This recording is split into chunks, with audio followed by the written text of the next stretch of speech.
welcome, and show that all counselors are present today. Counselor Mitchell and Counselor Wingard, this is your first committee meeting, so welcome. My method of running these is that I try to stay on task. I may say stay on task, so expect that that's how I handle this. And I want people to understand that we're all professionals here. And to reference back to our Appendix B that was received in our manuals that reference the ground rules for meetings, and keep those in mind as we talk to each other as we go through this. So let's start right off and go into our first item, which is plan for filling Orono VZ Water District Trustee vacancy. Sophie, you got this? I had a request, which is, could we change the order of the meeting so that the agenda item number 5, number 6, and 6. I actually replied back to you on that, saying that it was like just hours before. The agenda was already there. The people and our citizens, had I known earlier, I could have done something about that. But unfortunately, the agenda is where it's at. Sorry. So I thought maybe we could take a vote and ask other people if they feel like that's. I'm the actual chair of this committee, so I made a choice and said that we already had it out to the citizens, and I felt that it was not appropriate 3 hours before a meeting or 4 hours before a meeting to say, I'm sorry, people, we're changing it. So if in the future, and I actually said in the future, if you feel that you need something changed, please give me the heads up and time to be able to do it so our citizens are aware. That's all it was. Okay, moving on, Sophie.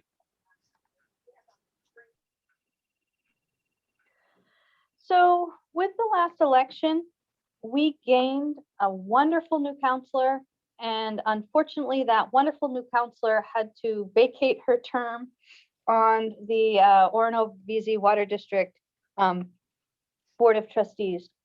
So just to give you a little bit of background, the trustee appointments actually come from the town council. Once you appoint, you have no other authorities or responsibilities around the Orono VZ Water District. Those are 5-year terms. So this appointment would fill the remainder of Councillor Mitchell's term, which is scheduled to end on December 31st, 2023. So normally when it comes to some of the bigger appointments, so to planning board or to the Orono VZ Water District Board of Trustees, if there is a mid-term or mid-year vacancy on the school board, we treat those positions a little bit different. They get their own advertisement, and counselors actually vet every application, and oftentimes will interview people ahead of time before they make the appointment, because those are appointments where people are really making some big decisions around tax dollars and infrastructure and things that are important. So I pulled out our trustee replacement plan. This is something that we have used in previous years. Just because we've used it doesn't necessarily mean it's the process you want to use again. So I just wanted to run through it real quickly with you. And if you wanted to make changes, you could. I will tell you, Belle has done a great job getting the notice out on the signboard, and we've actually had a person call interested, and we've had somebody different contact the district interested. So it's working. So that is good. So what we would do is advertise, put it on our board, get it out on the website. We send things to the newspaper. We don't pay for advertisement, but they usually pick it up as a story for us. And then this appointment usually goes through the Community Development Committee. We give everybody the applications. You kind of vet through the applications and decide who you'd like to interview. And then we schedule interviews if that is what you decide to do. And the committee would refer somebody to town council for formal appointment. So my thought is, if we had applications due by April 12th, at the April 15th committee meeting, you could review them. And then at that point, we would determine how you wanted to do interviews with I'm sorry, with a plan to deliberate within the month of April and make a decision at the May council meeting. But wanted to make sure you were okay with that, and also to thank Councillor Mitchell for her term. And I'm quite sure if people had questions about what it was like to be on the Water District Board, she'd be happy to answer them.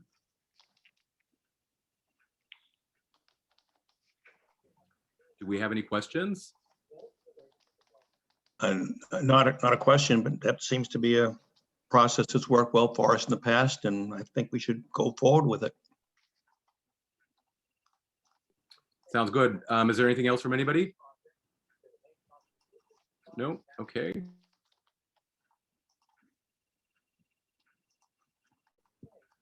So moving on, we'll go on to item number 3, which is the public health implications and potential response to large and/or unruly gatherings during the pandemic. So I'm following up on my town manager's report at the last council meeting, which I think was Monday, where on Friday, last Friday, we did have a rather large gathering off campus at one of the larger complexes. And we expressed some real concern and wanted to know if the council was interested in looking at an emergency ordinance around large gatherings. We've had a chance to step back, meet with the town attorney. An emergency ordinance is something that the council could absolutely do.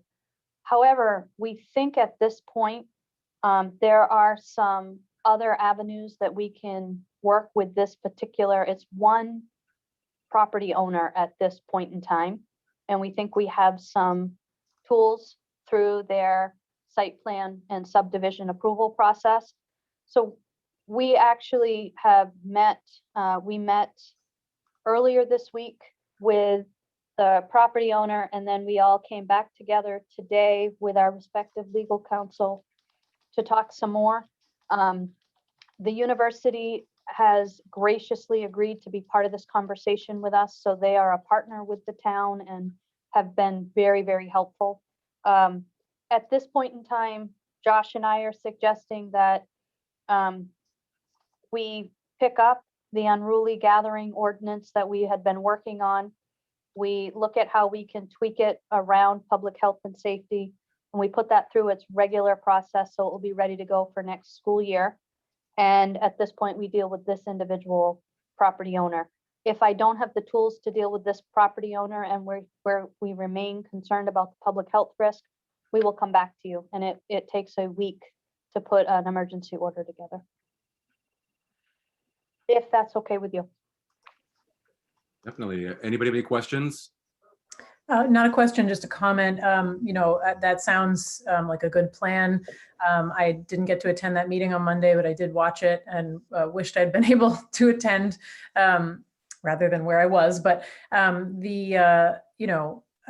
would still, if necessary, I would consider the ordinance, because it's a problem that has plagued this town for as long as the complexes have existed. But the addition of COVID, it really makes it a public health emergency, not just that our staff are being put in harm's way by these parties or these large gatherings, but these young people, while legal adults, are making decisions that are not in their own best interests, and they are putting themselves at risk as well. And so I think that it's incumbent upon us to do whatever we can to try to address this issue as swiftly as possible. So thanks for finding these other avenues, but I would still go further if that is necessary ultimately.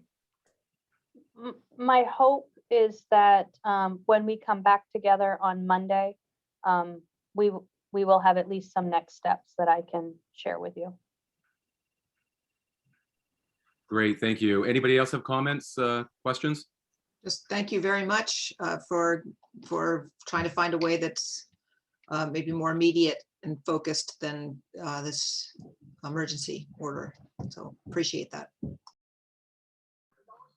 Great. Anybody else? Hearing nothing. Let's move on to number 4 on our agenda, proposed proclamation recognizing Juneteenth. So Sophie, how are we handling this one?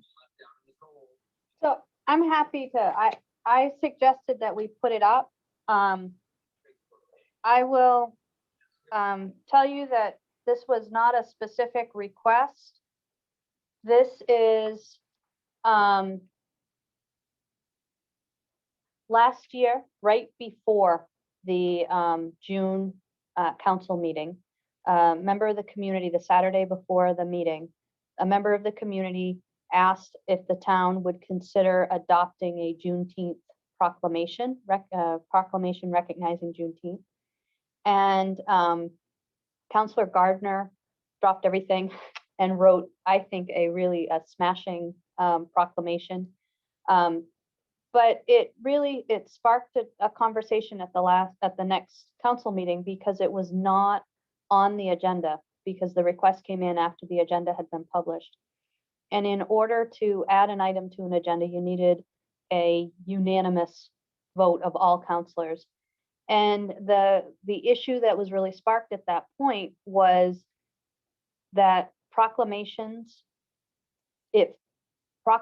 were something that council wanted everybody to have kind of an opportunity to weigh in on and be able to comment on, and know that council was planning to speak with the council voice. And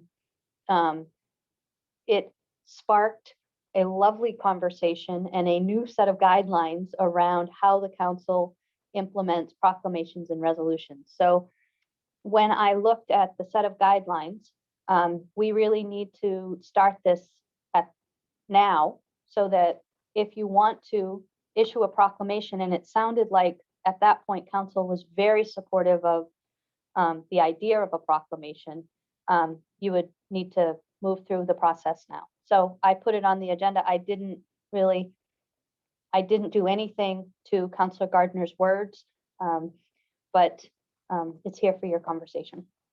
And Sophie, I just want to thank you for that summary. I just wanted to add to that, and I tried to make this clear back then, my writing that proclamation, I actually agree with the sentiment that it shouldn't just be one councillor writes something and everybody just goes, oh, gee, do we have to co-sign this now? I think it should be a collaborative process. The only reason that I drafted that language was in case there was an appetite that we would have it available. But ultimately, the larger point is, like, we shouldn't have had to wait till the weekend before to get an email from a resident. We should have thought of it ahead of time. And I'm glad that this year, we're taking the time to start working on that early. And although what I put together was, I think, a pretty comprehensive draft, I am very happy to have everybody's collaborative input in that, so that we can put something together that we really, feel strongly about, and hopefully adopt it for June. Any comments from people? I just like to. Go ahead. Go ahead. You go. I just want to say that I think the proclamation is wonderful too, and that it was a concern of mine that we didn't have any kind of procedure, policy, or protocol in place. And at the time, it felt kind of like a feeding frenzy, not the right word to use, but more like we did a Pride Month, we did a George Floyd, and we were just kind of getting hit with proclamation. And my concern was that we didn't have anything in place, and that if we're going to be doing this kind of work, we should be listening to all voices, and we should have a set of values that we can abide by. And that way, when somebody does ask us to do something that doesn't jive with how we see the set of values of our town, that we have something that we can point to and say, well, we've decided that this is how this process is gonna work. So I support the Juneteenth proclamation. I was just going to add, first of all, thank you to Councilor Gardner for drafting it. I remember listening to the meeting, or a meeting last year, when the idea of proclamations was discussed, and somebody on council mentioned that proclamations should attach in some way to the experience of people in our community. And there is a section in here which particularly talks about why this proclamation is important to Orono. Because I think Juneteenth, you know, in many people's minds is pretty far away and a long time ago. And I thought that specific reference and attachment to the values that our community has today was really important. And I think that kind of sells it. So thank you for doing that. And the inclusion of that reference is really important to me. So thanks. Sophie? I'm trying to learn and grow. And when I look at that reference, I agree with you, Councilor Wingart. I just wonder, Councilor Gardner, if you might want to use some person first language in that sentence.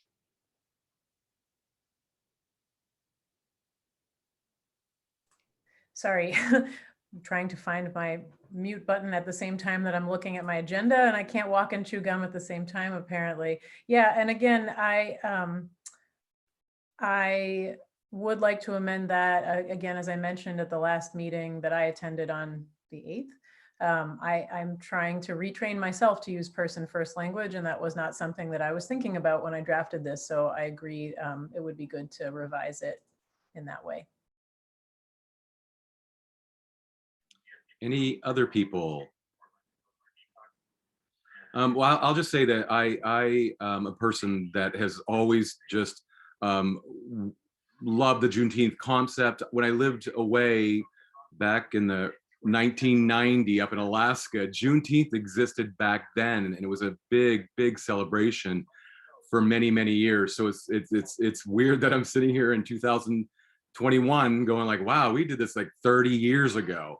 So I think it's highly important. Meg, you did a great job writing this, and I'm glad we're looking at it now, so it does become a part of what Orono is about. So thank you. So hearing nothing else, we're good. We'll move on to the next agenda item, which is plan for recognizing Pride Month. So Sophie, how do you want to handle this one? Would you like me to give a little bit of background? Sure, yes. Okay. So in previous years, usually near the end of May, we get an outpouring of people who are looking for ways to celebrate Pride Month, which fits with the visions and the values that council has articulated. The issue that we've always had is that it's kind of been directed towards staff, and there's no plan in place, there are no resources in place. So it's always kind of been a hodgepodge.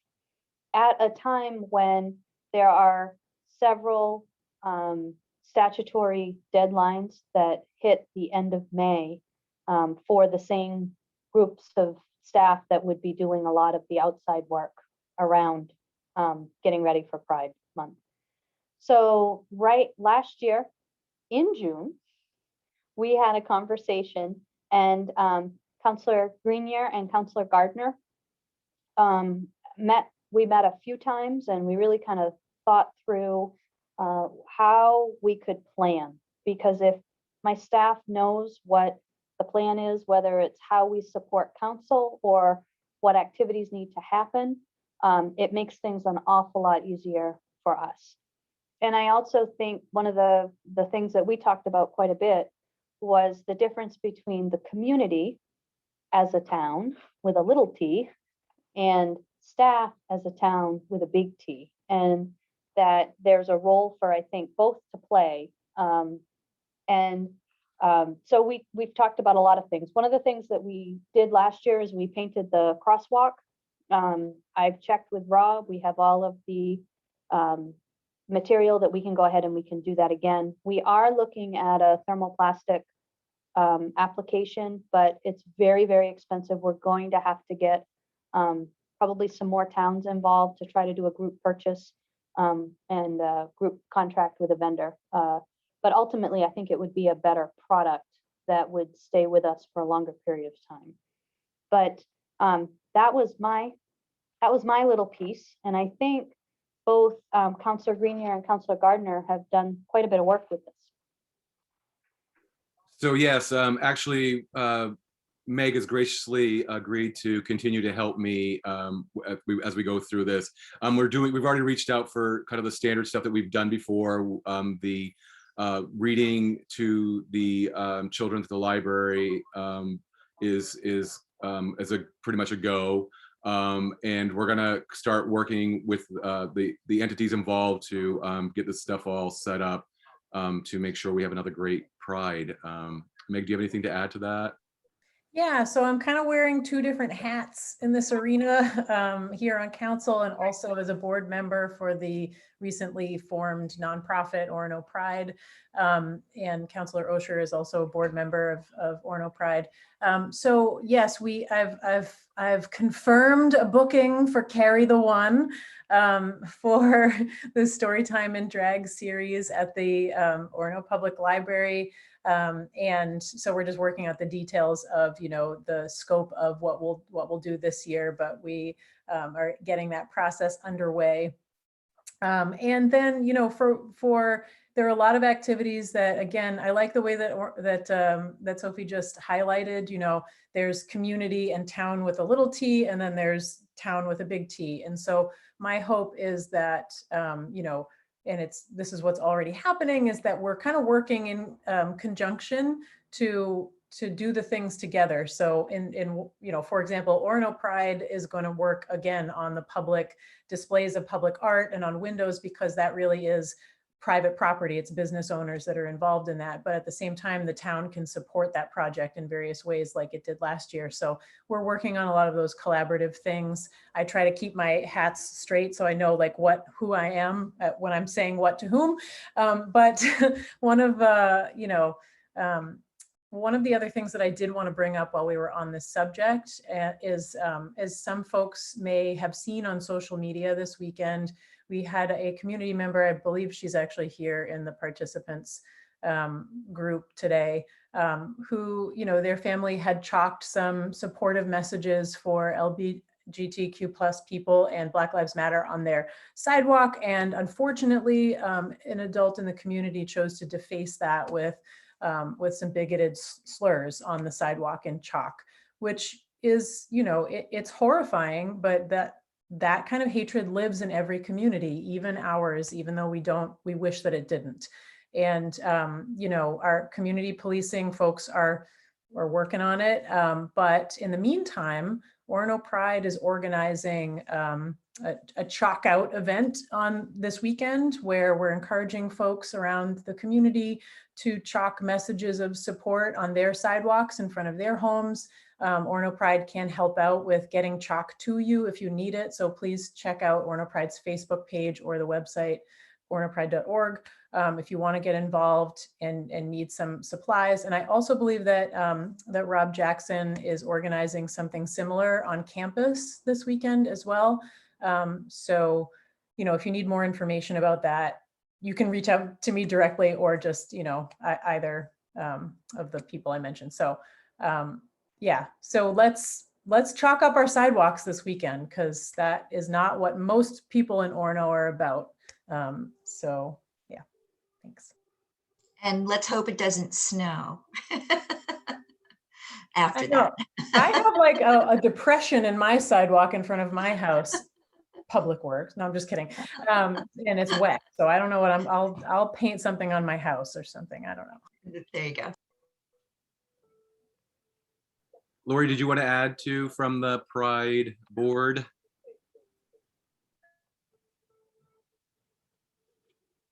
You're on mute.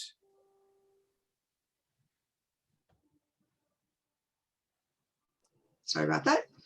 Megan is taking the role of doing the web page for Orono Pride, and we also have a Facebook page.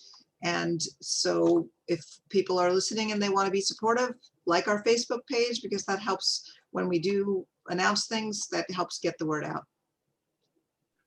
Great, thank you. Anybody else? Thank you, and I'm definitely in support of this proclamation and the Juneteenth one as well. Great. So hearing nothing else, let's move on to item number 6, which is going to be the continuation of the March 8th workshop discussion on next steps related to council's diversity, equity, and inclusion initiative. So let me start this off by saying, let me click on my stuff here.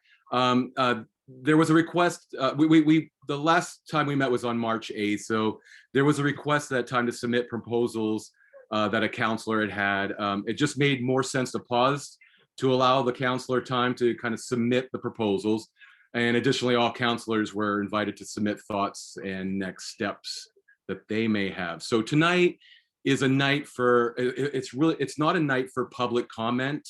We'll be working through the problem and develop a plan. And at that point, we'll post it to our town website.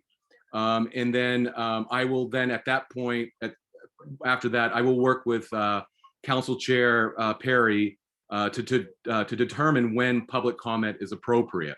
So tonight, as we continue this conversation, we're very lucky that we had the City of Bangor Councilor Angela Okafor reach out to myself and to Sophie. I think it was Sophie, right? You were involved, yeah. To offer up her knowledge because she is the mastermind behind Bangor's success with this, and if we have any questions of her, she's going to make herself available to answer those and move forward with that. So having said that, let's continue on. Sophie, how do you want to handle this one? Sorry. I was going to say, for once, this is truly a council matter. I think, as I recall, and please correct me if I'm wrong, on the 8th, when council met in workshop, Councilor Gardner, who has really been doing a lot of the research for council and bringing a lot of the facilitation and bringing things forward, provided a nice recap of all the work that had been done to this point and offered a two-part proposal. One was around council education, how council can continue to be educated and grow. And the other was around how council can engage the community. My perception is that there was pretty unanimous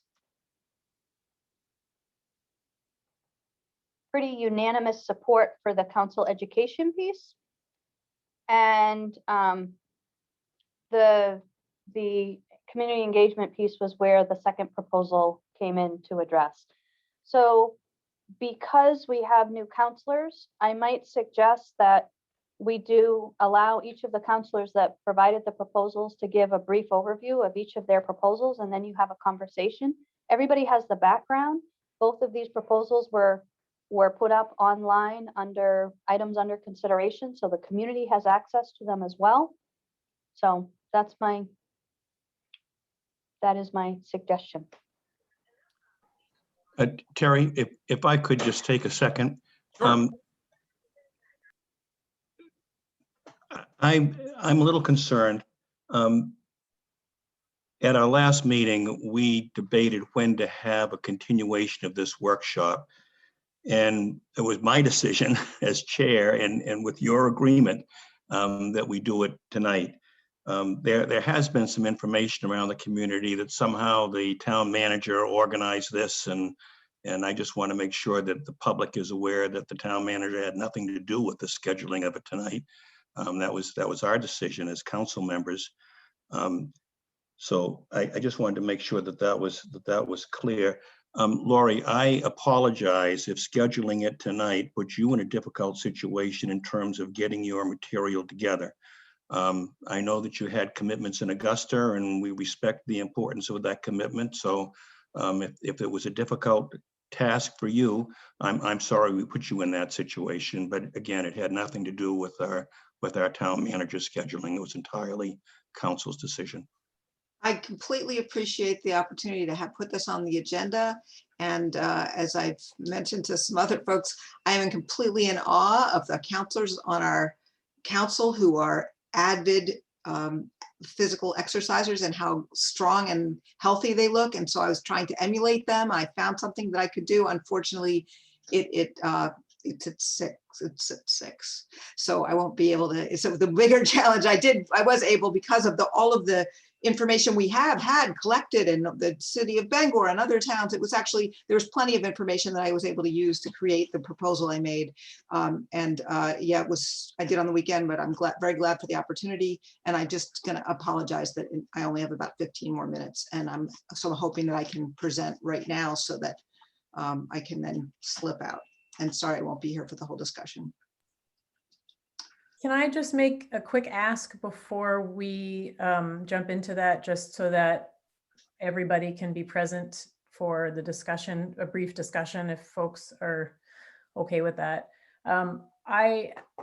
This really struck me when watching the meeting on Monday, when we, reviewed, or you guys reviewed the idea behind everything that we submit as a council document is on the record. Sometimes it's easy to forget that, but when we do submit it, it is part of the record.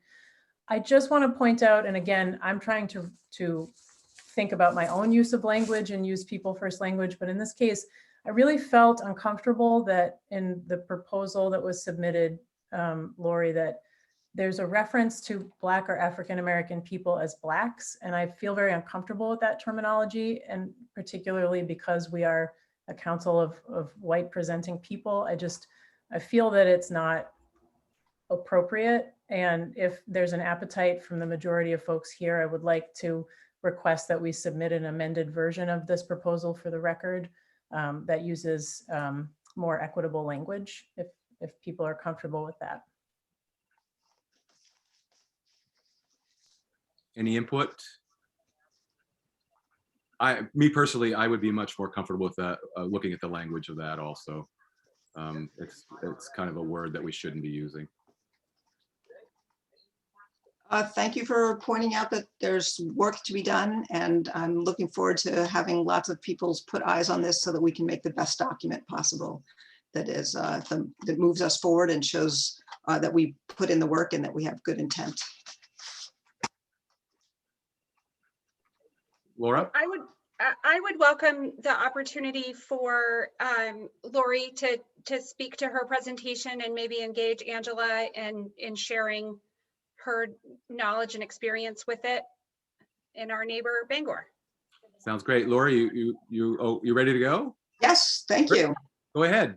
So I also, we've been doing work as a council. We've been learning. We read a book, looked at a documentary, and so the book that I'm trying to learn from is How to Be an Anti-Racist.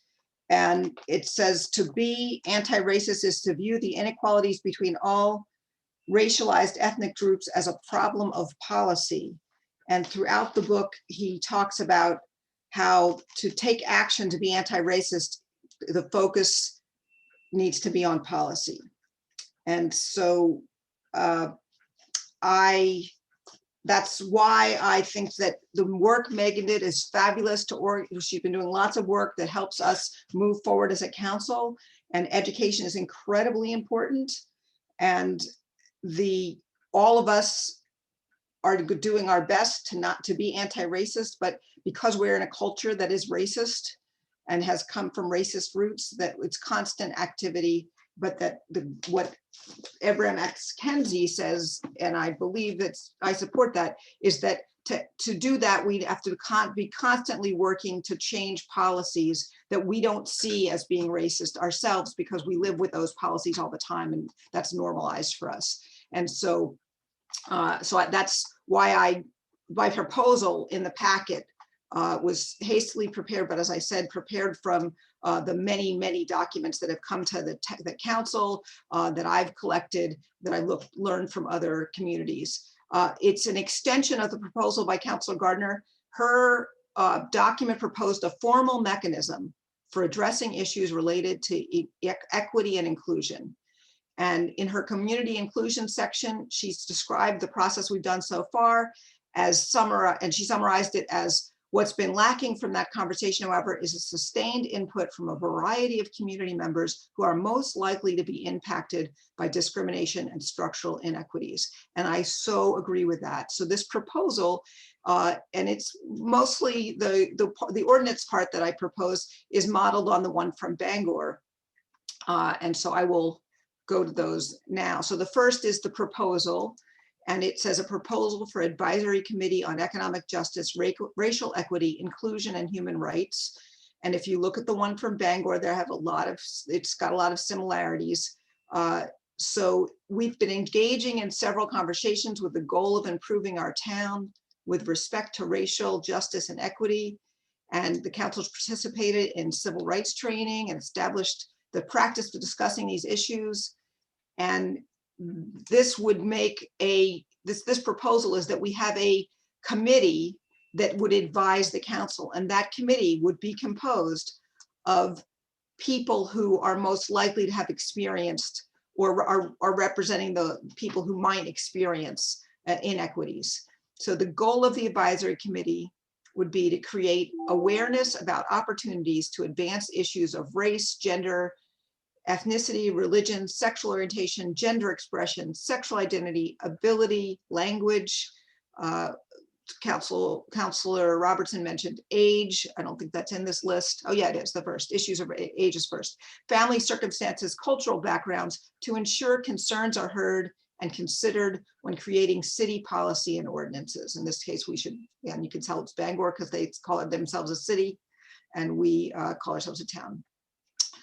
Review applicable ordinances, policies, and programs to ensure that they promote the goal of accepting, respecting, and valuing differences, including attributes such as age, race, gender, ethnicity, religion, sexual orientation, gender expression, sexual identity, ability, language, family circumstances, cultural backgrounds. These efforts will assist Orono's community in developing diversity and inclusion. And then the third is to revise and advise the town council, review and advise the town council regarding policies and practices to recruit, hire, onboard, promote, and retain a diverse and inclusive workforce. So that's actually changed. The Bangor one said that they would advise the staff. And we have a very clear line here. I assume they do, and it might have just, well, they didn't notice the right wording, but our job as the council is to talk with the manager who manages the staff. And so this committee would be advising the council then would be making plans that the manager would carry out. So that's why I have that this committee would advise the council, not the staff of the town. Okay, so specifically the committee's work will focus on mitigating the potential for bias and hiring and retention decisions through consistent evidence-based tools, procedures, and training. So again, because I was working quickly, I lifted these. I think that our town, from what we hear about the hiring process, has been doing a great job. They're really working to increase diversity. And so, and again, it's the manager and her staff that does the hiring. So this one might be one where we have to figure out the best way to word that. The other differences, so then the next page is this draft ordinance. And again, it differs from Bangor. Bangor talked a lot more about the town and the school working together. And because our town and our school are separate, I separated those. And also the school, the RSU 26 is already having their own committee to work on these things. Anyway, there's my short proposal. And I guess I'll pass so that Angela can. Well, first, does anybody have questions for Lori about her presentation? None? I thought it was, yeah, I thought it was well thought out, and I really appreciated it. And I liked that it, was able to pull in some of that stakeholder and leadership from different populations that we want to be hearing from. And I was really curious to hear from Councillor Okafor from Bangor, how is this working in Bangor? What's going well? What have been the challenges? What might you as a council have done differently in undertaking this work? Thank you so very much for the question, Councillor Mitchell. Thank you, Committee Chair Grenier and Chair Perry and the City Manager and everybody else. Thank you so much for having me. I really, really, truly appreciate this. So for the question, I would say that right now we feel so blessed. And I do not personally think that there is anything we would want to change now, not because it is perfect, but because we are human beings and nothing perfect comes from us. It is a work in progress in everything we do. And I'm sure if we were looking for perfection, you wouldn't have put it like we wouldn't have been able to set the committee. So right now, I wouldn't think there's anything, I don't think there's anything I wish we had different there. And also, we also, you know, are open to changes as times change and needs change. We are open to adjusting and making better. We're in a process of always moving forward, making better, looking forward to adjusting and adapting according to the situation of how things are moving. So, and, but I think it's been a very good, I've received a lot of, and I believe a lot of other people, I'm speaking on behalf of myself, on my personal basis, I'm not representing the city of Bangor here. Having heard back from so many people, this is something that is, you know, it makes people seen. It makes so many different populations we have in our community feel like they are part of what is going on. You know, to have to think that whatever before the city, when the city councillors are going through thinking about ordinances or things to put in place, to hear so many different perspectives of one thing. You know, there's this children's poem that says, I've forgotten how it's done, pardon me though, but something like, whoever got to the top of the mountain to see what it can see, right? When it got there, it realized it was just the other side of the mountain. So to get to that top of the mountain, it's almost impossible because you can only see from your own side while the other person on the other side sees from there. So it would take all of us, you know, people seeing from different angles of this mountain for us to really be able to get a clearer picture of how the whole of the mountain looks. So this is what it is in the city of Bangor. I believe. And I think, you know, it's also puts us on a very bright light, you know, to be able to, it's like a marketing tool too for us, because most times when people move to new areas, they Google those areas, they look at things going on, they look at the city, how it's run, what are those cities projecting, what are their values.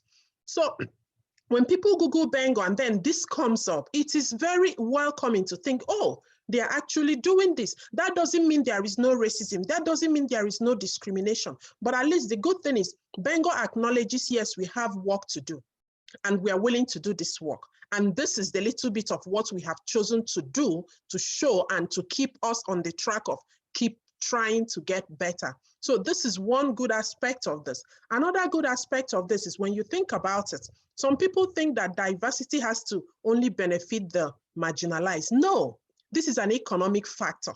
It's a huge economic mover. Let's take a look at Orono right now. Your community house has the university in it. And then what is the population of that university? If you have not taught, think about it. How much does the university bring to your city? How much do those students spend in small businesses in your community? Imagine if more than half of those students, by the end of their studies, they choose to reside in Orono. Imagine what that will bring for your community. So most times when people think about, I think it's time for us to really try to think about, you know, diversity with respect to economic development, you know, and apart from personal development. And when we talk about diversity and inclusion, I'm an African-American woman, but I have a lot of biases too. I have a lot of things I do not know. I have a lot of things I'm still learning about being African-American even. So this is not about saying, oh, this place is racist, this place is not, or this place is better. No, we are all in this. I have privileges that some white people may not even have. I have some biases personally, which I try to always be conscious of. So this is a work that I feel will benefit myself and will benefit you and will benefit all of us and make our community better and more progressive for our children and our children's children. Thank you. Great, very well said, Angela. That is helps me even better understand. Is there any other questions that people have for Angela while she's here? Yes, I do. Thank you so much for being here. It's a privilege for us to have you and to hear your perspective. I think what we're struggling with is, and maybe this is a good place to start the conversation between our proposals that are on the table right now, is that we are a smaller community than Bangor, obviously, right? I'd like to see maybe a diversity council from a municipality that's a little bit smaller than Bangor. I think Bangor has some challenges that as far as like the school systems, I think there's like 5 or 6 elementary schools. There's like 3 hospitals. There's all kinds of things that happen in Bangor that we don't deal with on a normal basis. I think that my struggle, I will say my struggle, is between whether we as counselors have the education. We're a 7-member panel. We only have 3, other committees. And I know Bangor has a much larger panel with much larger committees. Whether we can be, whether we can guide our decisions by becoming educated. And I taught multiculturalism at University of Maine for a very long time. Becoming educated people on some of these topics with input from the community, or whether we need an outside committee advising us on policy as we kind of move forward. And I think that's kind of that's kind of the standstill that we're at right now, is how do we, and Megan of course can jump in, is how do we negotiate between what works for us as in our our identity as Orono, and how we move forward with this very crucial and critical issue in this time period right now. All right. Not really a question, but it's more like how do we negotiate, what we have here as Orono, and I know that I grew up in Bangor, so I know some of the challenges that Bangor faces, and I taught in Bangor schools. My daughters grew up there. I moved to Orono for that smaller community feel, so to raise my son. So that, I think that's kind of where we're at right now. That's where, and I'm not going to speak for council. That's where I'm at right now, is whether we have a committee that informs us or a committee that advises us. And I think it's two totally different things. So thank you so much, Councillor Robertson. So when you say, yes, Bangor is, of course, bigger, more than Orono, but at the same time, when we talk about neighbors, you look at your closest neighbor. You don't jump from, one end to the other end. You have to, yes, we are bigger in population, but then you also, when we have to talk about similarities, we have a lot of similarities in that aside south of Portland, southern Maine, down here in northern Maine, we and you, your community, I believe we have the most diverse population. And, talking about education, of course, education is very, very important. But when you have, and having taught multicultural courses, also it's very, very okay. But when you think about it, there is really no way you can equate it or replace it with lived experiences of people. I will come back to Bangor. In Bangor, we made space for different areas of diversity, not only racial, religious, social, economic, so many other sexual orientation, because there are things, myself as an African American woman, I was born in Nigeria, grew up in Nigeria before I moved here. Even though I am African American, but there are experiences that people who come from the descendants of slavery do have that I don't have, until I listen to them and think about what they have to say, I will never understand where they are coming from. So I believe that to make the best, to be able to utilize or get the best we possibly can, we need to be able to evaluate and hear so many different perspectives. That is how we'll be able to pick out the best. Then when you talk about whether they will be advising or giving you resources, I believe that is what I remember. They could do both. Education plus lived experiences, you will be on top of your game. And when another thing is some of the problems Bengal does have, every problem that happens in Bengal pretty much happens everywhere else. I've had people say, oh, Bengal High School was really horrible. Like, you know, no, Bengal High School just seemed to be the one that went to the news. But if we dig, everywhere there is racism. The more we say, oh, it happens there, it doesn't happen here, I think the more we're living in self-denial. It does happen. We all, even myself, I have a lot of biases that I'm always trying to be conscious of because we are human beings. So there is everywhere, there is some part of a problem, even if it's people living with disabilities. You know, these are things, the veterans, they have issues that myself as a non-veteran, no matter how much of a humane heart that I do have, I will never understand it until I hear it from the mouth of a veteran. So these are things that, you know, we were able to make provisions for this representations on this committee. So this committee comes together, we throw out something we are thinking about, and then they go through it and they are like, okay, this could be this is possibly a racial implication this could have. Then someone from the veteran association or has a veteran background says, you know, as a veteran, this is what I'm seeing, this is a problem I'm seeing that may arise from this. Then someone who is living with disabilities can say, okay, as someone living with disability, this is a problem I do have. Then someone who is from a religious diversity could say, religiously, this could be a problem.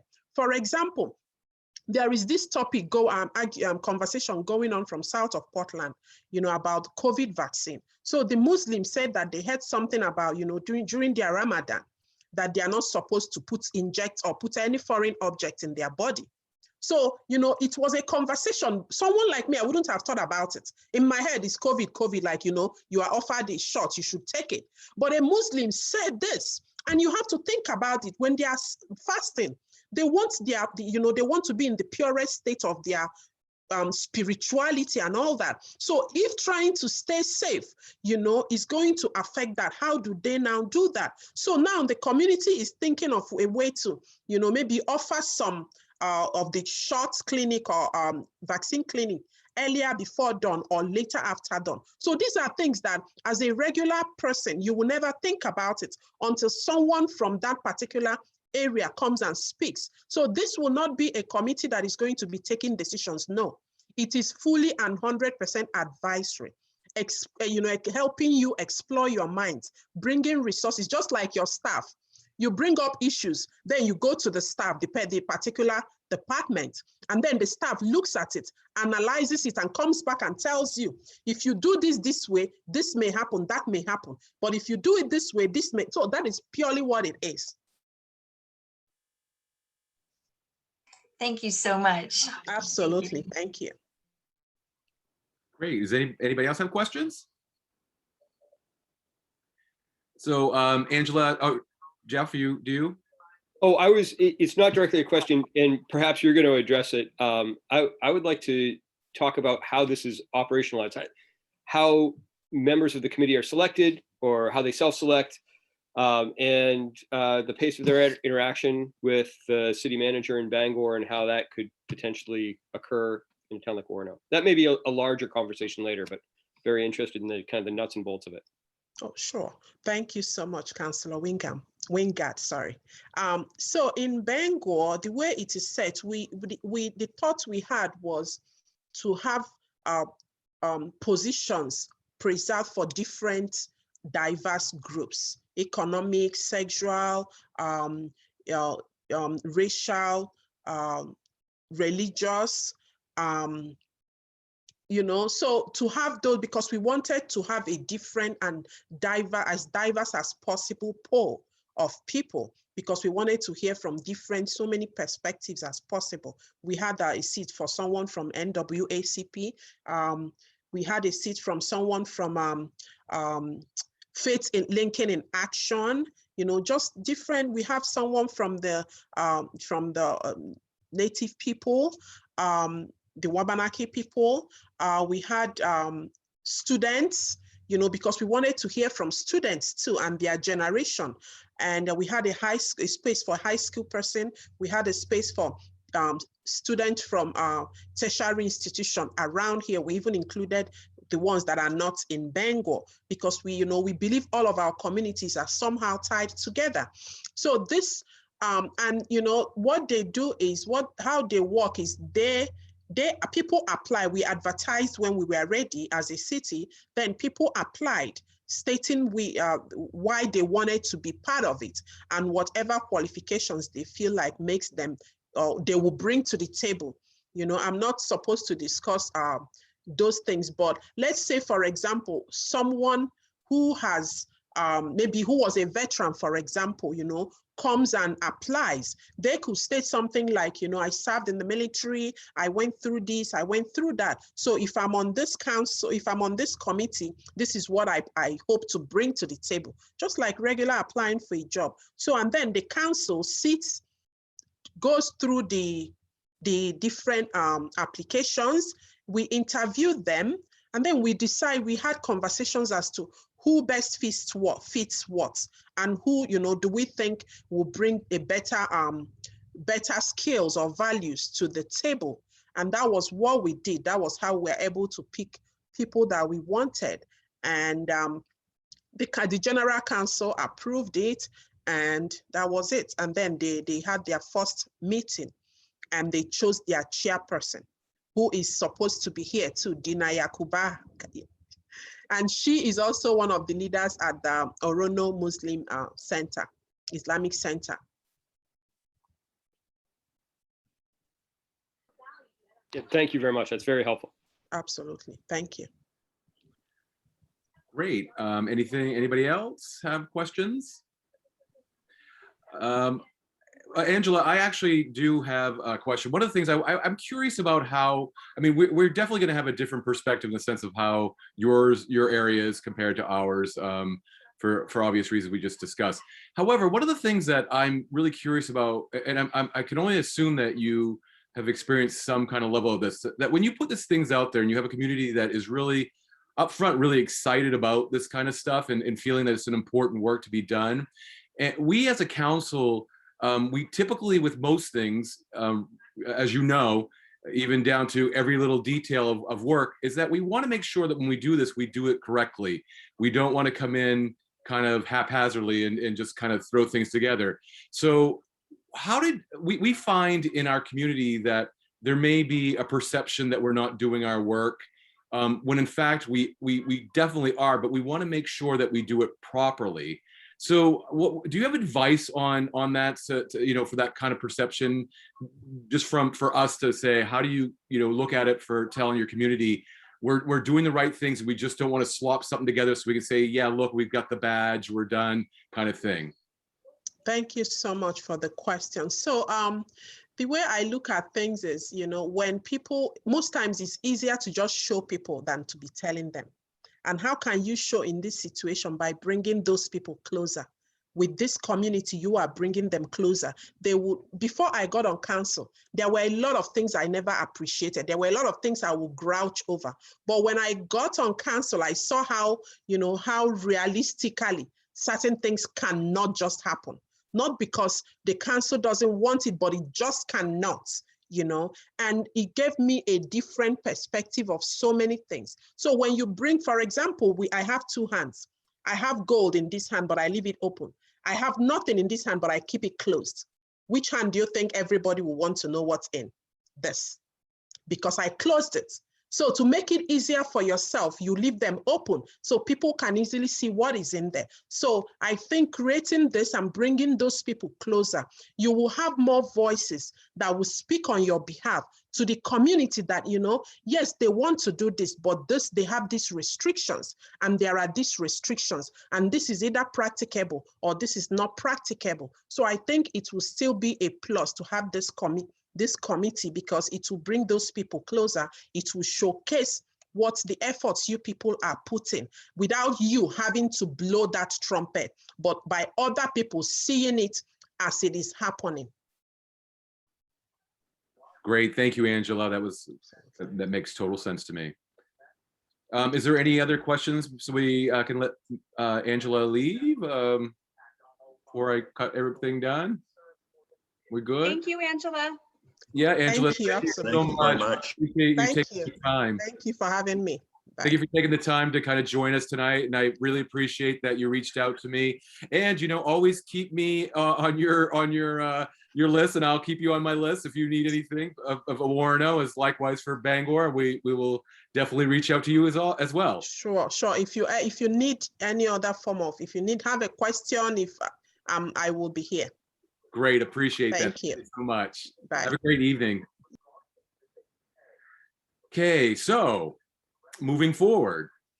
So we didn't get a chance to hear the second proposal, did we? The discussion of it. So we should probably go into that one. Yeah, and I won't, oh, sorry, go ahead, Laura. Laura? No, you can go ahead. Go ahead. So I'm not going to go through the full presentation. Obviously, I did that on the 8th at that meeting, and I know that the documents are available and the videos available on the internet.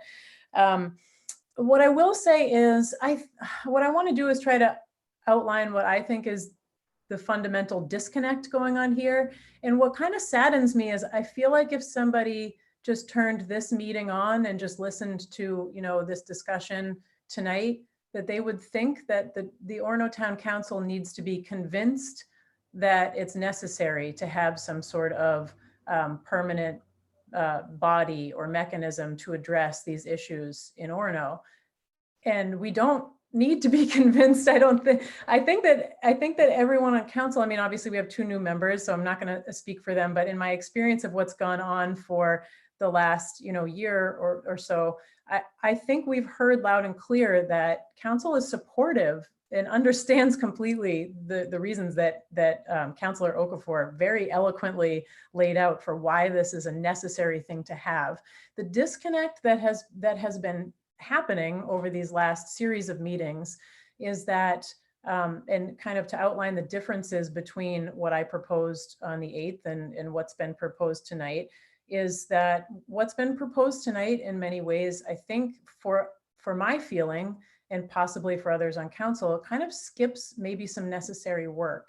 And one of the things that, that I think about when I look at committees or commissions or advisory boards that have been created in the state and across the country, the ones that are working well and that are really digging into these issues and doing the work and getting it done are the ones where people of color and other marginalized identities have been involved in the process from the ground up.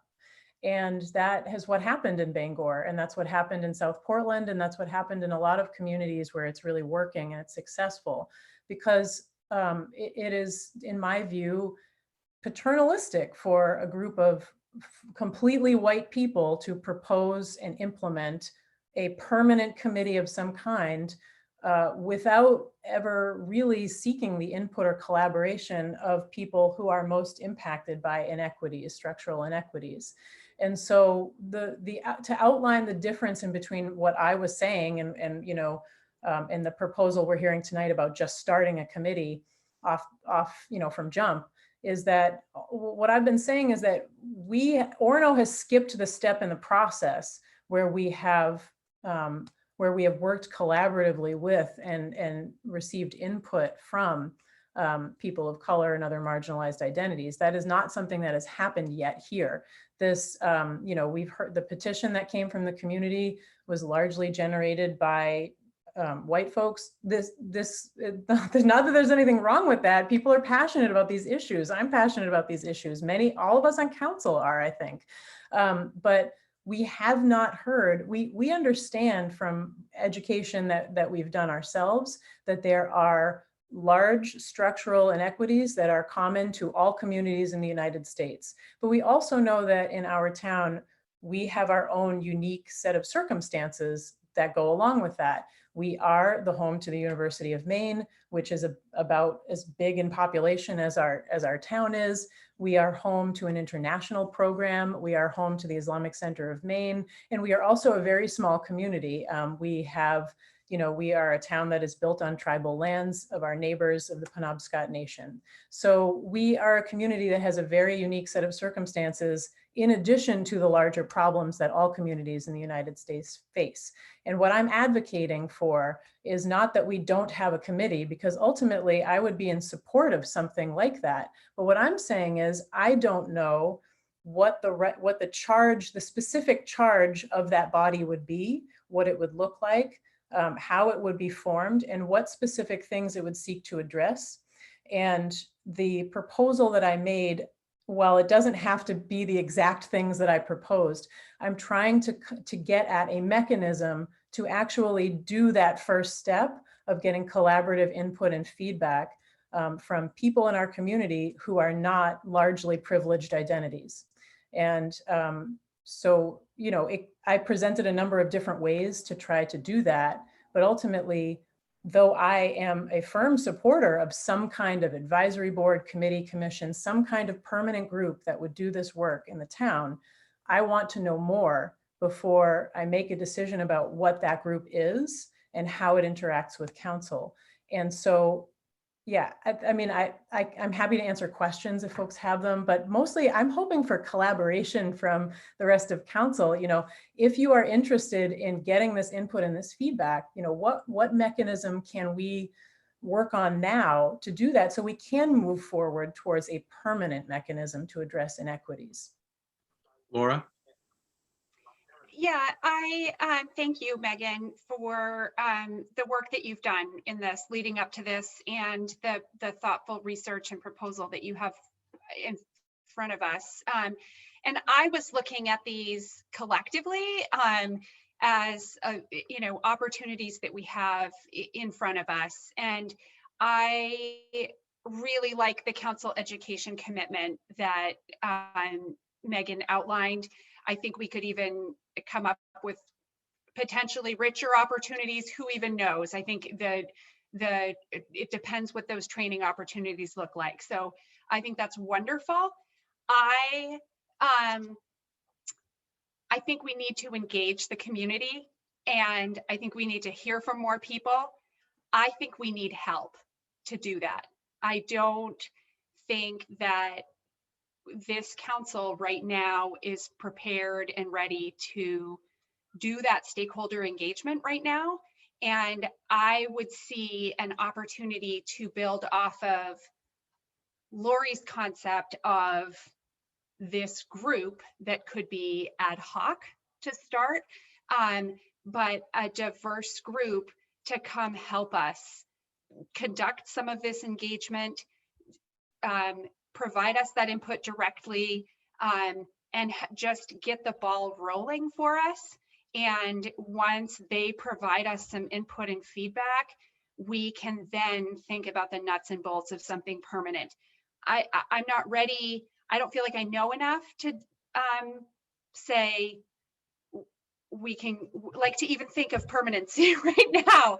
I want this work to move forward. I think there's an opportunity to kind of combine and take both of these approaches. And I guess the crux of it gets down to, I think, what Councilor Robertson said of where, and Councilor Okafor answered this too, are we going to have the expertise to do this and to have those other perspectives? I'm not. And so that's would be my answer to that question. And I would really welcome the input of a diverse group to help us gather community and engage the community and help advise us. Some of my more tactical concerns in that are around one, our level of expertise, two, the capacity of the council to drive some of that, and like it's budget season, just like how are we going to kind of drive and fit that in? And I had another thing too, and I'm forgetting, but that's kind of when I looked at this package of materials where I landed. And I think Angela's responses to the questions kind of firmed up where I was landing as well. If I could just briefly address, we had a comment from Marwa Hassanin. Hi, Marwa. That I think is important for us to address, and that what she's saying is that there's a concern that people who are in marginalized groups are not used to speaking up and don't feel comfortable doing so, and there's a fear that if you wait for a start, it will never transpire and move forward, and that is that's a fair comment to make. I think that just to kind of underline, some of the approaches that I brought up in the proposal, and there's certainly many other ways, they're entirely designed to give as wide an array of options for feedback and engagement from community stakeholders as possible to specifically address the comfort level. So for example, there could be individuals who want a face-to-face discussion with council. They want to sit in front of a counselor and they want to say, hey, I have problems in this town and I really think that these things need to be addressed. And in that way, if there's one or two counselors present, we can have that as a private meeting with a small group of people who really do want FaceTime with counselors to be able to speak directly to them.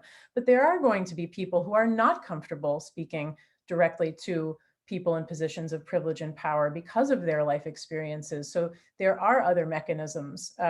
There are completely, written mechanisms. I've seen some communities have as one of their components, one of many components, an online survey that people can fill out anonymously with an ad hoc group, the way that, that Laura has brought up, which I think is an excellent idea.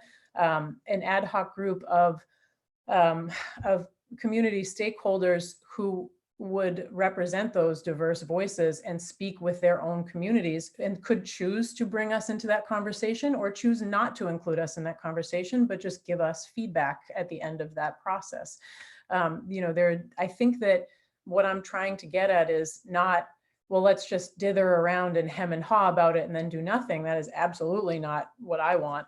And I don't think council does either. But what I'm saying is I think that there are many different ways that we could reach out to the community and make sure that we're doing it with thoughtfully and with intention. I mean, there are things that I take issue with, and not as anything personal, but like with this proposal that we received today about starting a committee, it's Bangor's proposal. I mean, I know that it has been slightly modified. I know there were time limitations on it, but is this what works for Orono? We don't know.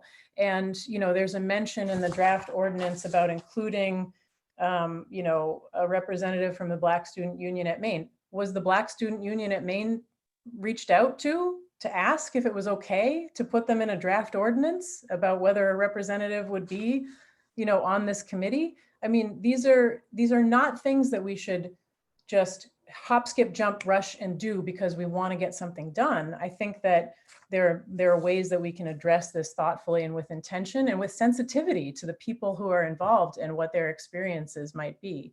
And so I really like this idea of the ad hoc group. Thank you. Can I, and Megan, I had a question about your proposal too, but it was really about, because you do have a lot of initiatives that we could take as a council and a staff to move forward immediately. It's on page 10 of the proposal. Could you, and maybe, I don't know, briefly or whatever, explain the racial equity and social justice tool that you have down? It's you said comprehensive and fast track. I was interested in that tool as something that we could either discuss now or maybe later, but I wasn't familiar with it. I didn't have time to look it up. Yeah, the Local and Regional Government Alliance on Race and Equity has a lot of resources for state and local government who are trying to make sure that voices that are not usually included in the conversation are included. And so there are a lot of communities that use these toolkits, but they, and I encourage anyone out there listening to go ahead and look them up. But it's basically, it's a set of questions, of very specific intentional questions that you can ask, not necessarily of yourself, but of the policy or the service that you're attempting to implement or change in some way. And there is a comprehensive version that is very lengthy and involves a lot of, writing about it and doing all these different activities. And then there's also a fast track version for when there is something where time is of the essence. For example, the emergency ordinance we've been talking about, that would be something you'd use a fast track toolkit for. But it's basically, it puts you through the paces, it causes you to slow down. And I love that analogy that Councillor Okafor brought up about the standing on the mountain and what can you see versus what can someone else see. And it really is, that's what the toolkit does. It forces you to slow down, to ask important, pertinent questions to make sure that you are not missing something. And that's not a substitution for input from marginalized communities, Right. but it is something that can help the legislative process or the operational process along. And my follow-up, thanks, Megan. My follow-up to that is, can we get that? Like, can we see that toolkit? Can that be a next step? Or at least to just have it. It's on the internet. I mean, yeah, it's not like privileged or private information. It's out there, and I think those reresources, they're widely available because could it be something that we look at as either a committee or a council together?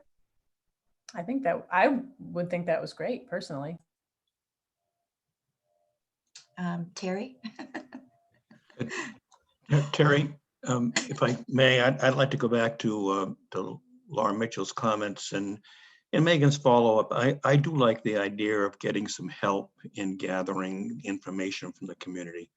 I share her concern about my level of expertise in doing it, my time in engaging. And I think there are folks out there. I recognize that certainly there are some folks who would not want to provide that kind of assistance or didn't feel they could, but I'm sure there are people out there that we could call on to assist us with this process. Can I add a request for folks to consider if there is an appetite to move forward with some kind of ad hoc group where we are asking for help from people who may represent marginalized identities, is that we consider whether there is a structure or some way to compensate those individuals, because another thing that is, extremely concerning for me is the idea of benefiting off of the labor of people of color without, without compensation of any kind. And I know that it's usually like, well, community spirit, volunteer for government roles, but I think this is really important to not say, well, hey, we just want people to do the work for us, and to make sure that it's a humane, ethical process. Go ahead, Sophie. I was just going to say that a couple of things. First, you've noticed I haven't had a lot of commentary in your discussions, and that's purposeful, because my role is to support you. So I want to just give you a couple of pieces of information. First, I think we need a little bit more guidance as to who to reach out to, because that is kind of where Cindy, when she was council chair, started, and we had a really difficult time identifying the right people that could help. So we got new people on council where months down the road, I would need some help to help make some of those connections. We have, excuse me, I'm just going to say we have 31 people in our attendee list tonight. I have to believe that some of those people could make some great recommendations to us. The second piece, as a town, we try very hard to separate the difference between a volunteer and a consultant. And sometimes people will volunteer to be a consultant, But there's an expectation if you're consulting with us that you're coming to the table, you're going to be at every meeting, you're going to, you know, there's a scope of work, there's an expectation there. When that happens, we expect to pay people for that. So I think the key that we would have to figure out as we went through is what the scope of work was, we're identifying what the budget is. And then for something that is a priority for council, you have a council special projects line, I have a professional services line. So I mean, I think we can probably find a way to get you technical help if that's what you need. Laura? I guess if we're, I mean, I think two things. One, we're getting into the kind of tactical concept of how do we conduct a stakeholder engagement process and potentially use an ad hoc committee, and then how do you structure and pay for that, et cetera. So I could potentially come back with something that might outline that. I would be working off of what Lori, you know, developed, and I would be talking to Angela and other people on the Bangor committee. I think that there are leaders and professionals in our community that have stakeholders and constituencies that they could be talking to in an informal way that would actively want to provide feedback and engage in these conversations. And that's where I would start. I would not start thinking about like we have to like pay everybody that wants to speak to us. I don't know, like I just was thinking it was a more kind of community based, you know, that there might be people that want to help, and there's several offers to help in the chat right now. So that's where I would start and see who's willing to serve on that committee, who's willing to have some of those conversations with constituencies and gather the feedback, and not do that ourselves, because I think I don't think we're prepared to do it. That's just my perspective. Thank you, Laura. Is there any other comments? I just want to follow up by saying, like, my suggestion about compensation is not like we need to pay everybody who wants to talk to us or anything like that. What I'm saying is I'm just putting it out there as something for folks to keep in mind when they are making asks of marginalized people, to not take advantage. I just feel like there is sometimes a lot of, you know, well-intentioned white folks who just are like, well, I want you to help me not be racist, help me learn about this, help me fix things, to people of color and people with marginalized identities. And I don't want the Orono Town Council to go too far in the direction of, you know, that we need to find the balance and do it ethically and with intention. And in some cases that might mean hiring folks, and in some cases there are folks who will want to volunteer. But I say that not as like a formal proposal that we pay people, but to remind all of us as a council that that we need to be very aware of what we are asking when we ask things of people of color and other marginalized identities. That's all. Jeff?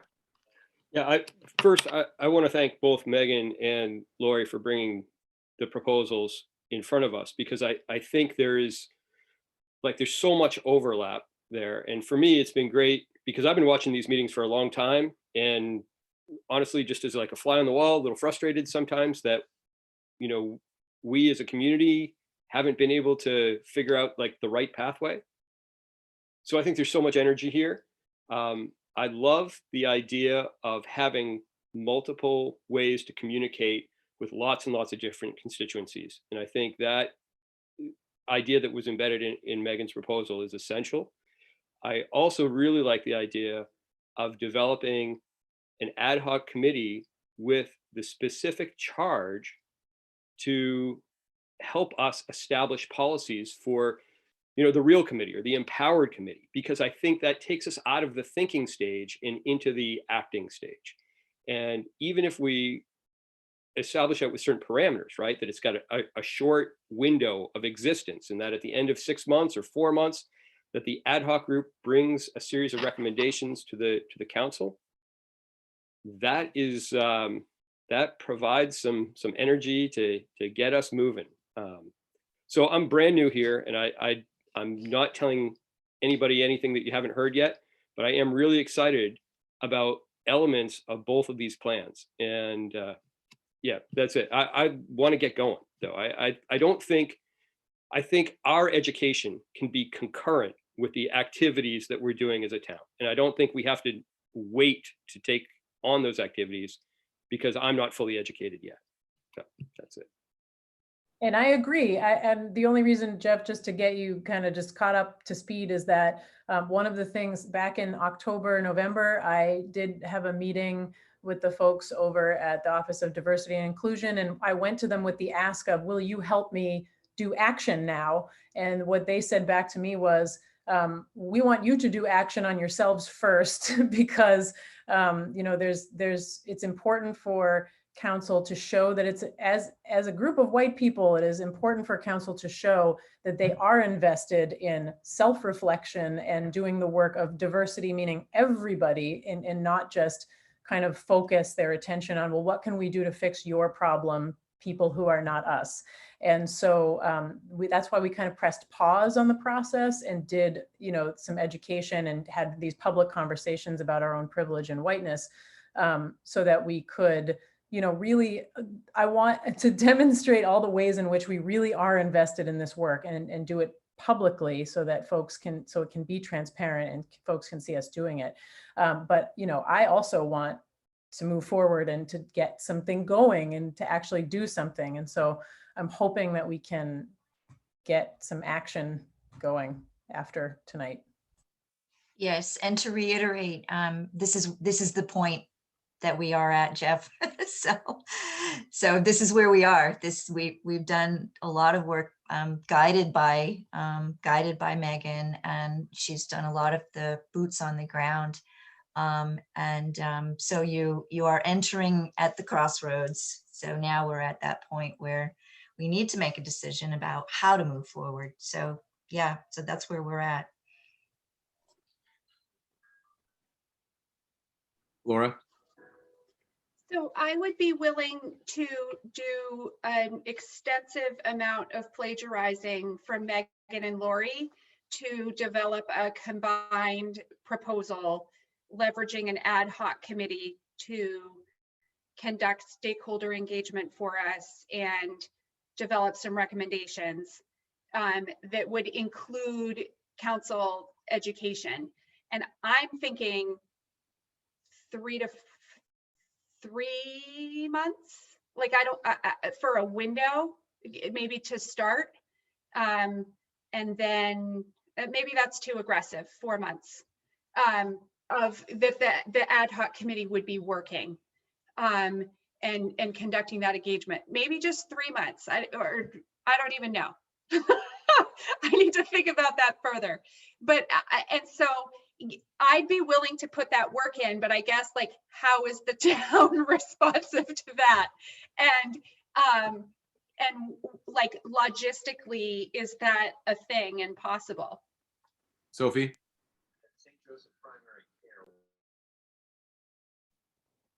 So just from the structural point, the council has the absolute right to form an ad hoc committee. It's done through a council order. That by practice, our ad hoc committees can absolutely be time limited. They should have a very tight charge. Something very specific in the charge.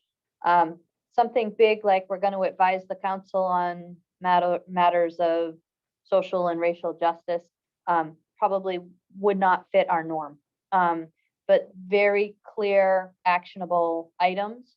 And We normally would do that at a regular council meeting, giving opportunity for public comment discussion before the order is acted on. But I work for you. No, I I- mean, go ahead, Tom. Excuse me, I think we have a great offer from Laura, and I'm anxious to take her up on that offer. Yeah, I agree also. I think, you know, I was hoping tonight that we could actually move forward to get something going. Laura, I appreciate the fact that you're willing to take this on. But I also want to put out there that, Laura, at any point, if you need our help, we're all here, and to kind of, if you need clarifications or some additional things that maybe you're trying to kind of muddle in your head, let us know. My internet is cutting in and out, so I'm hoping that it can be an iterative, very fast plagiarizing process to get a document to you. So what's the date that this would be needed? Well, I mean, Tom and I are going to have a conversation about when we're going to discuss, because well, okay, first, once that's done and we all kind of agree to what it's going to look like, then we have to post it on the town website for people to look at. So they have a bit of time to digest it. And then I will get with Tom to figure out when we're at a regular council meeting to have it for, if Sophie, would it be regular town council meeting?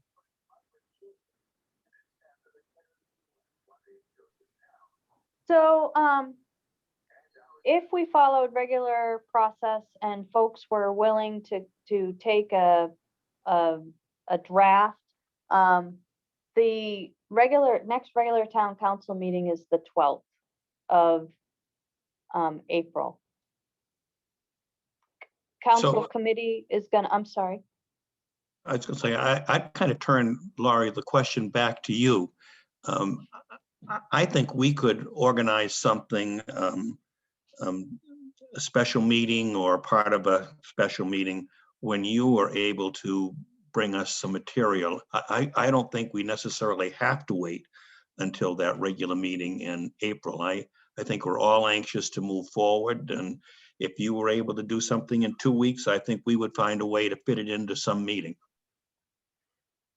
Yeah, and oh, sorry, go ahead. I just was gonna say, I think by like late next week, like by the 25th. How's that? Great. Awesome. And so when I referenced the town council meeting, I was referencing it in the manner of having that information posted so we can actually have it for discussion if we have public comment in April. So if it looks like we can get that out and have public comment in April, that would be great. Yeah, I think it's going to be important to provide. We've had a lot of community interest, and it's going to be important to provide people with an opportunity to comment on our plan and perhaps tweak it or modify it based on the input we get.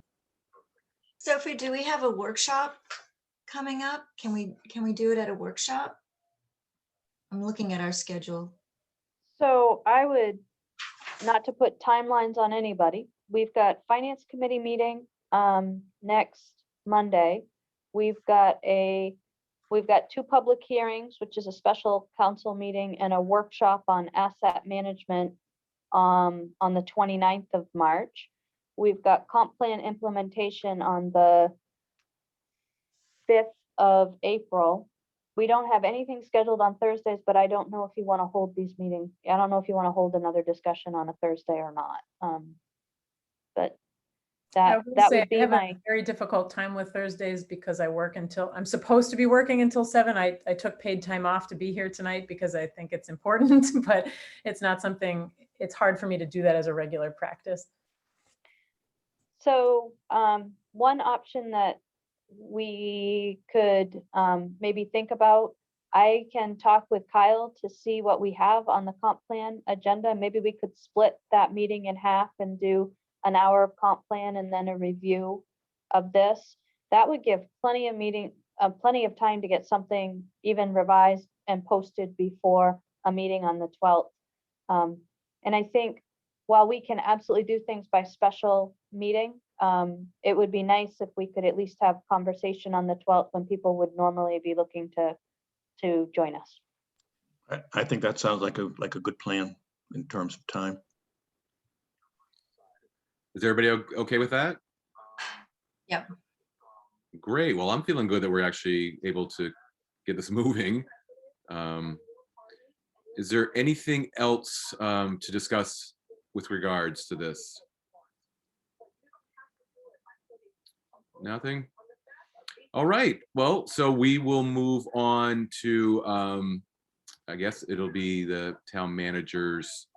And now, Sophie, can I, before you speak, can I bring up something that I think the council should look at? Do you feel, or I feel, that I think it's important that if town council comes out with a statement against the violence against Asian Americans and Pacific Islanders, it's really, I have the news on in the background of my house here, and it's been going on crazy through the US, and we have that population definitely in our community, and I feel like we should make some kind of statement. I agree, Terry, and I think of, the unfortunate incident that we had a few months ago where a student was targeted for bigoted reasons walking home from school, and how the university and the town were quick to come out with a statement and really publicly say, this is not acceptable here. We do not tolerate this here. And I would really like for council to put something out as quickly as possible and be responsive to what's going on right now in the violence that it's touching communities all over the country, and there's no reason to believe it couldn't touch ours as well. And there are probably people out there who are feeling a little unsafe and a little threatened at this moment in our community. And I would really love for council to come out with a very strong statement in support of those people. So just so I understand, I'm happy to support the process any way I can. Oftentimes I come up with bullet points, and other counselors who are much better at wordsmithing than I am make them sound very good. But there is a difference between the town, meaning when, like, for the statement about the hate crime or hate-filled incident that happened in Orono, Cindy, as the chair, and I actually issued that statement. It did not go through the council process because we wanted it out fast, and it's harder to get something out fast through the council process. I will have to admit that Councilor Gardner helped me incredibly making that sound good, but I'm happy to provide something for council to wordsmith. Or I'm also happy to work behind the scenes with Councilor Perry and get some wordsmithing help and putting out something fast, but I can't do fast and full council at the same time. Either one I think is perfectly fine. You tell me what you want. I want what's easiest for you. I don't want to put a bigger burden on you. But I mean, my thoughts are, yes, if Councilor Perry and you want to kind of just put something together, and then we can all, I don't want to muddy the waters though with people saying, oh wait, do this, change this. I think it's more important to get the statement out. So is Monday, if we made a decision on Monday at the Finance and Operations Committee meeting, would that be enough? So if I worked with folks, if there are folks who would like to help me, I would love help. But if I worked with Councilor Perry and whoever else to get you a draft, even though it doesn't go through a full raise the hand council, it would at least have some input, some feedback, and we could agree to it on Monday and get it out on Tuesday. That works great for me. How about you guys? Sounds good. Sophie. Yep. Fine. I am off work on Sundays and Mondays, and I'm happy to volunteer my time however you need it. You write much better than I do. She is absolutely fabulous. I will just say that. All right, so continuing on. So I need one point of clarification. I heard that people were fine with the Juneteenth proclamation kind of moving forward. We didn't really touch on the Pride Month proclamation, and I just want to, I can update that and have very similar language, or do people want something new there? No, I think you're absolutely Update? fine. Yeah, Okay. just update it. Yep, look good. All right. I had hoped to get you guys a survey by today. All of the issues with the private property owner have kind of preempted my budget survey. So I'm hoping to get something to you over the weekend, is kind of my best hope at this point. I have gotten some inquiries about the announcement that hit the Bangor Daily News about the sale of the coastal plant where we are contracted to take our trash that has been closed for some time. So I want to make a statement right off the bat that for those who don't know, I serve on the Municipal Review Committee Board of Directors. So I do have information that I cannot share with you because it is sealed by a confidentiality process. However, I went back and double checked what was actually in the public record, and I will share with you what has been shared. So I think it's very important to understand that MRC, and one more caveat, I am not speaking on behalf of the MRC right now. I am speaking as your town manager. The MRC has stated that it is not a party in the sale. It is interested in what happens, and there are contracts and agreements that would have to be changed in the sale or assigned in the sale. But we do not own the trash plant. The towns don't own the trash plant. MRC doesn't own the trash plant. So earlier this week, MRC made an announcement that negotiations continue between DTE, which is the private sector entity that's looking to buy the property, and the bondholders for the sale of the facility in Hamden. As the parties have not yet reached agreement over some fundamental matters, MRC was informed that the planned sale closing would not happen by March 31st, 2021. MRC met earlier this week and made a statement that it's going to continue to monitor the negotiations and support the process as appropriate, and will let its members know when there's more to report, which they are anticipating will happen, I think, in the next couple of weeks. The news of the PERC bypass. So I've been on the MRC for a very, very long time, and I have seen lots of scheduled closings and bypass from PERC. When they are working on the plant, when they are working on elements that feed the plant, they cannot continue operating. And so they have to shut down, and trash is not something that you can just continue to accept and allow to pile up. So they bypass. PERC issued a notice that there is a planned bypass from April 5th to April 25th. This is the result of Versant doing work on 115 volt power line that feeds the plant, or that comes in from the plant. They've also said that this is the longest that they would anticipate this happening. If they got the work on the line done earlier, they would stop the bypass. That this is simply a matter of giving Versant the time it needs to do the work.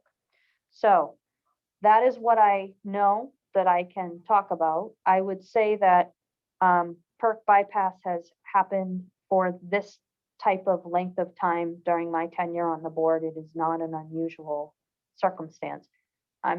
I don't think it's the best circumstance, but I think that it is,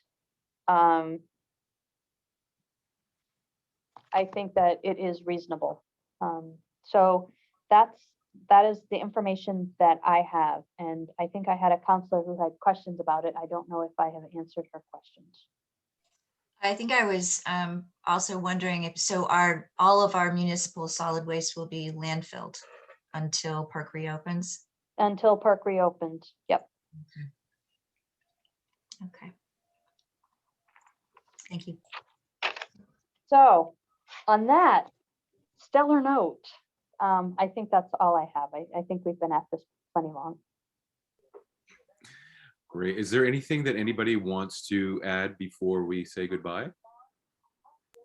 Thank you, Terry, for doing a nice job running our meeting. Thank you. Well, I just want to say it was, yeah, I figured it was going to be a long one, and I appreciate all the interactions and constructive work. Laura and Jeffrey, I once again welcome, and I hope this first experience was a good one for you. So, but having said that, I'll say goodbye to you all, and we'll see you next time. So have a good evening. Great. Thank you, Terry. Thank All you. right, Everybody. bye.